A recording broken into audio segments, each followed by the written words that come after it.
when Epique realized that this was a challenge that a lot of cloud-based brokerages were having, they decided that they were going to do something just a little bit different. Hey guys, welcome back to my Epique Journey. Brandon DeVere. Thank you as always for tuning in and sharing your time with me. I truly appreciate it. Here we are from the journey from 600 to 0 back to 600 plus. Very excited. Today's been a great week. Piggybacking off of a really great week last week as well. A couple announcements I wanted to make today, but give you an idea what we're going to talk about before I give those announcements. But I got a message responding to a video, and I love it. I hope you guys keep sending me. I don't care if you DM me, you write comments in the channel itself, or find me on Facebook, find my number, text me, whatever, shoot me a call. But I do love it because I get to share with you guys the stuff that I have challenges with, and throughout or challenges and successes with, and the stuff that I hear all the time, but I don't hear all of it, right? So when I hear from other brokerages, people from other brokerage, or somebody has had experience with a cloud-based brokerage and they didn't care for it, and maybe it left a bad taste in their mouth, or they're saying that it doesn't work and all that stuff. I love that stuff. I love the ability for this kind of communication, and that's what it is. It's, again, I'm at this brokerage. This is where I came to. This is where I think it's best for me. Do I think it's best for everyone? Absolutely not. I think that there's a lot of opportunity here, of course, and my goal is to find, I sort and put the puzzle together, right? I find the right people, and if there's a fit for them, then we put them there. And the benefit is, I've told people to go to other brokerages before because it wasn't what they were looking for. I did that when I was at EXP. I'll continue to do it. I'm not a chaser. I'm not going to beg for you to join. And so with that being said, we can have this open dialogue of things that you don't care about our brokerage, and I'll respectfully discuss what it is how I feel about it. I won't argue with you at all about it, because if you do have a gripe, it's probably warranted in some way, unless for whatever reason you just throwing shade for the sake of throwing shade. But first, an announcement I wanted to make. I'm not quite ready to release the other announcement. We're still working on the fine tunings of that, but it is pretty funny when you start just putting yourself out there and giving, trying to give value, whether or not people perceive it as value or not is another thing, but just trying to be, transparent and in the forefront and giving people the ability to get to know who you are. You'll be surprised at the amount of things that pop up, and the things that people will ask you to, whether they want to partner with you on it or join them in some way. Got one of those that's in the works, waiting for it to finally hit. But I will keep you posted on that. The other one is, if I have a partnership that is looking for agents in 3 main states for right now. And if you have agents, they're looking for people to handle the leads off of about 1,600 listings. Looking for the buyer leads, to handle the buyer leads in a couple different markets right now. There's going to be more, but right now it's specifically, or it's mainly in Florida. Number of openings in Florida, Georgia, and North Carolina. So those are the 3 main ones. If you know anybody there that's looking for an additional lead source, definitely reach out to me. Again, you don't have to message in the comments here, but feel free to find me on social and DM me and just let me know that you heard me talking about this and you wanted to get some more information about it. Other states coming soon for that will be Michigan, Ohio, and Indiana, I believe, is what we have now. Indiana and Illinois, I think, is what's coming soon.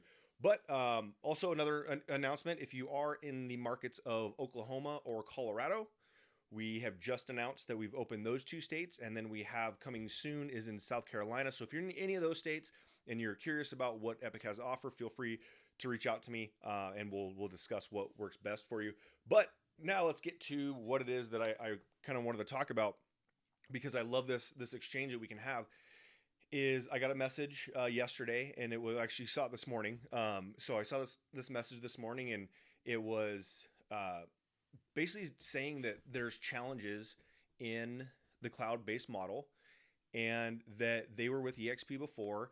They didn't care for their upline, and they never got any help from their upline, or never reaching out to anybody, or anybody reaching out to them. And I don't know what who their upline was or how big their upline was. One of the things is, it does. This is the challenge where I try to be available for everybody in my downline. I really do. And right now it's very, very doable.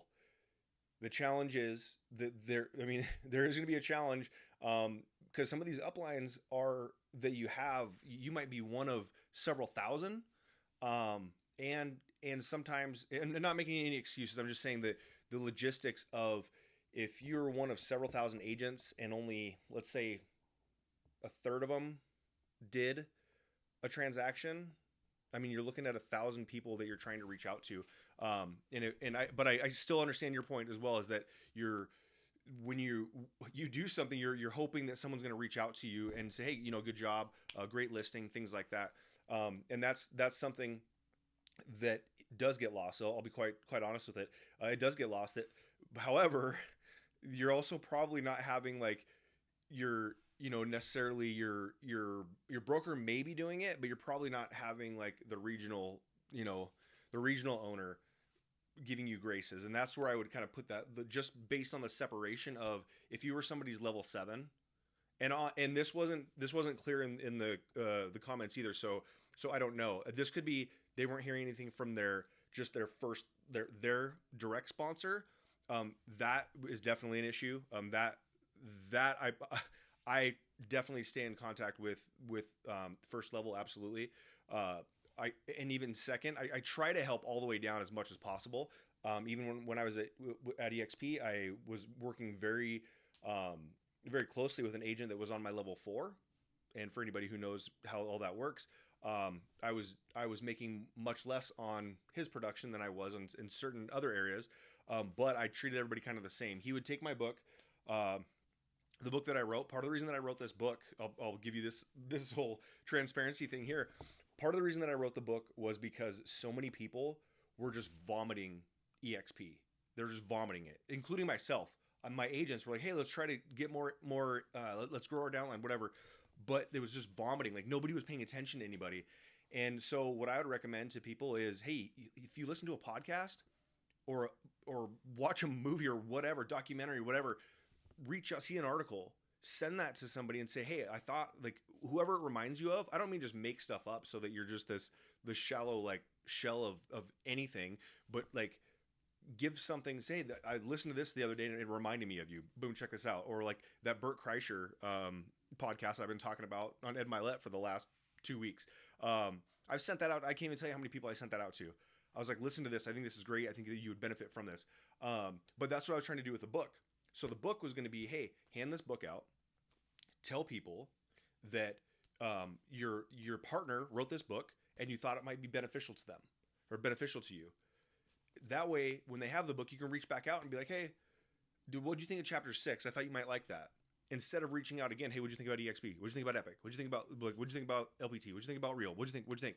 Like, no, now you have some common ground to talk about that's not just one, this is not just the brokerage. So that's part of the reason that I wrote that book, was to do that. A lot of agents. So here's the challenge with an FLQ model, is that a lot of agents, since you had to build your first level so much, most agents would not hand that book out. They were too afraid.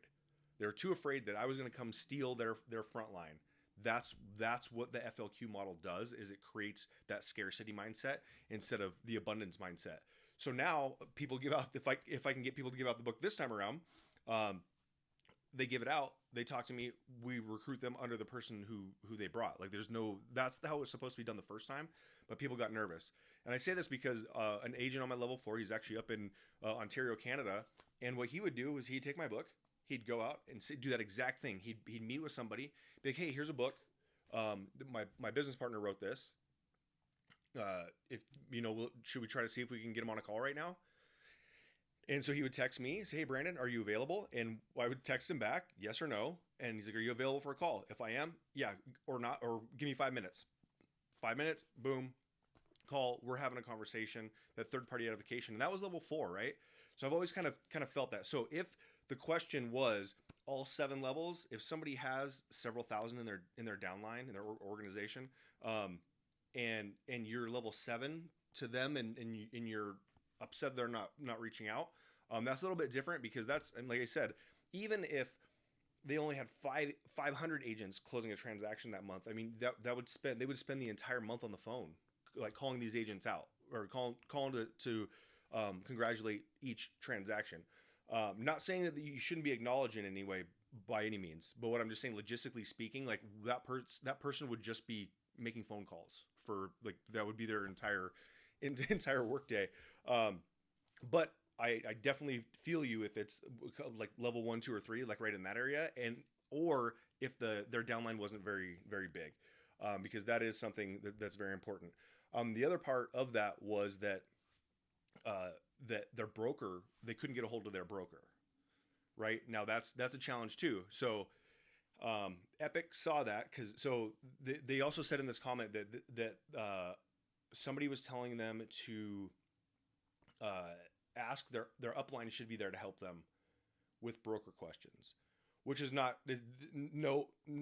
I disagree with that 100%. So I agree with the person who commented on that, is that how can the beautiful thing about these types of rev share models is that you can sponsor agents in other states, countries, everywhere. But even from state to state or even city to city, things are different. So if I am, let's say, even Arizona's right next to me, right? I don't know what their contracts look like. I live in Las Vegas. I live in Nevada. I know Nevada contracts. So for me to give broker advice, it's not even smart for me to give broker advice in my own city, right? Because I'm not the one that's going to be liable for it. It's going to be the broker and the other agent. So no, I do not think that your upline should replace your broker either. So what we've seen, kind of the way that Epique has kind of bridged that gap a little bit, is that most programs have, or most brokerages will have like a mentorship program or coaching program or whatever. Usually it's about your first 3 to 5 transactions. Then the mentor says, okay, you're good to go, graduated, continue on. And during that time, the agent themselves would pay for that service. So 2 things here. Epique was like, well, here's the reality. You're not a pro after 3 to 5 transactions. You're not a pro after 350 transactions. Like you're a professional, but you're not untouchable. There's not a question.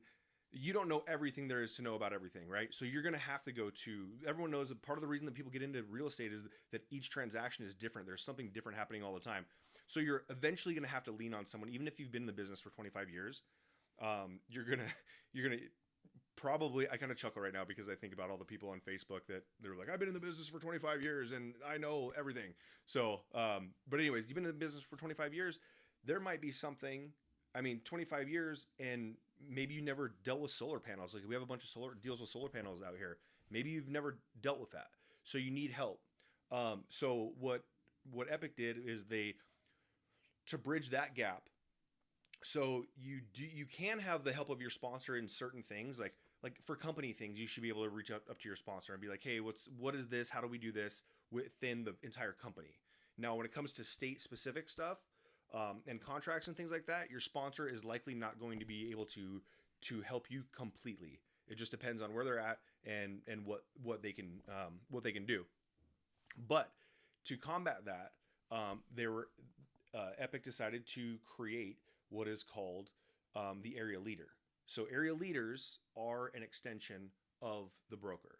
They're not the broker, but they're the extension of the broker. So you have like different levels of people that you can reach out to for things. Like your sponsor can answer certain things. Your area leader can help. And it also depends on what they are. So in our state, or in Vegas, our area leader right now happens to be a broker herself. She's not the broker, but she has a broker's license, or a broker salesperson license. So she knows a lot of things. But that's not where it stops. So you also have the state broker where you can get to that broker, get the answers from the broker there. So there's different levels. It's not just, hey, you're in now, you have nobody, or you have to pay. Also, I'm not sure if I mentioned this yet, but the area leader gets paid from the company dollar. So it's not an extra 10, 20% from your transaction on top of your split that's going to the area leader, and the area leader is available to everybody in that area. You get assigned an area leader, and that's the person that you reach out to. The other aspect is that in order to be an area leader, in order to keep a culture, because even though like COVID happened, like everyone was like, oh, nobody wants to work in the cloud, in the world, all this stuff. No, it's not real. You don't do that. And then COVID happened, and then everybody was working remotely, and everyone was like, oh, this can be done. So now it's more widely accepted to work in a cloud-based, whether it's a brokerage or any other company.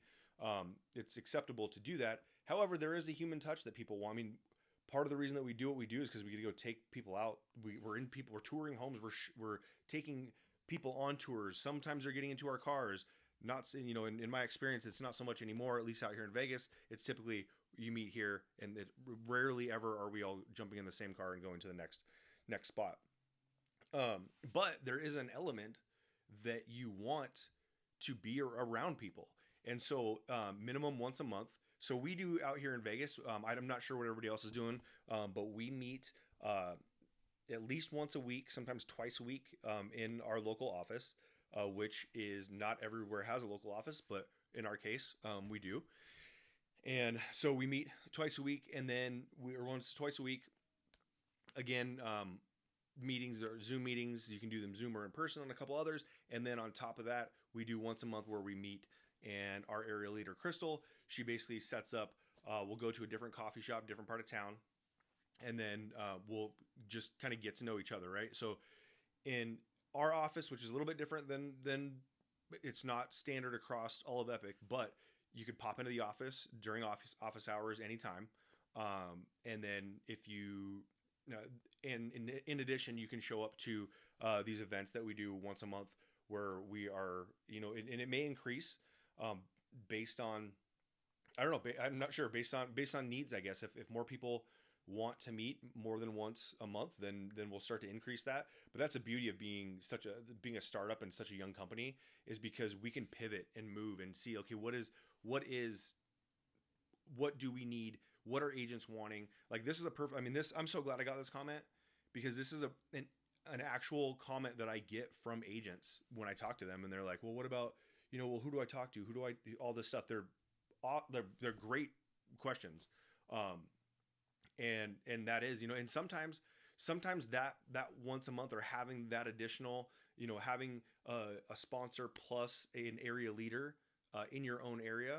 Because that's, so what Epique realized was that a lot of people were being sponsored from outside agents, and then being left to do whatever. Like, they're just, you're on your own. And so that's where the area leader steps in to try to improve as a fail-safe for that support that agent wasn't getting, that they thought they were going to get. And I get it, because I have heard of a ton of agents that were promised a lot of things and didn't get what it was that they were promised, and got upset, and they ended up leaving, and they have a bad taste in their mouth about the whole entire, the cloud-based model, because there's no one there to help. And, sometimes there are people. So again, I've said that Epique this early isn't always the greatest for everybody. Not everybody is wanting to do it, because it is difficult. There are roadblocks. There are things, like challenges that you're going to go through. But if you get in early enough, and you are willing to take those hits and grow with the company, that's what you're going to do. You're going to grow with the company, and it does have the, I don't say this lightly or very often, but it does have the ability to change your life. And I'm not telling you that you're going to be, retiring in 3 years with millions and millions of dollars. But it doesn't take a whole lot to change someone's life. And I think there's an opportunity here to do that, especially if you're willing to deal with the bumps and the bruises that come along with being a startup. So that's, again, you have access to the area leader, your sponsor, you should have access to your area leader, and then as well as your state broker.